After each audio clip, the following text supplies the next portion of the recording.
Hey everyone, I got something wild for you today. Priceless fortune disappeared over the weekend at the Louvre Museum, right under the noses of thousands of tourists. No desert trails, no mines this time.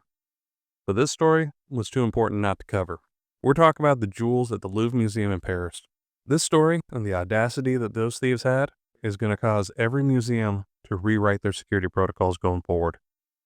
Let's get into it. It was the morning of October 19th, 2025. The Louvre opened its doors to thousands of tourists in Paris at about 9:30 a.m. While visitors were already wandering the halls, thieves struck. These thieves didn't wait for the dead of night. They exploited the morning rush and walked into history during peak hours. These weren't amateurs either. According to the authorities, the gang used a vehicle-mounted basket lift, which is commonly used to move furniture in Paris, on the riverside of the building, climbed up to the second floor window of the famed Apollo Gallery. They cut through the glass with a disc or angle grinder. From entry to exit, the entire operation, from the moment the glass was cut to their escape, took an estimated 7 minutes. Now, what was taken? Thieves made off with 8 items from the French crown jewels, historic pieces worn by empresses and queens. Among them, a tiara, necklace, and single earring from the sapphire set of Queens Marie-Amélie and Hortense, an emerald necklace and matching emerald earrings once gifted by Emperor Napoleon I to his second wife, Empress Marie-Louise.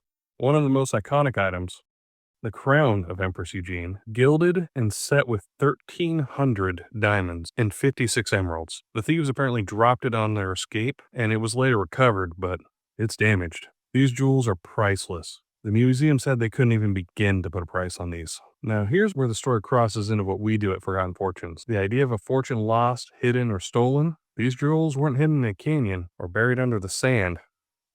They were displayed behind glass in one of the world's grandest buildings, and yet in minutes, they slipped out of view. The heist raises questions.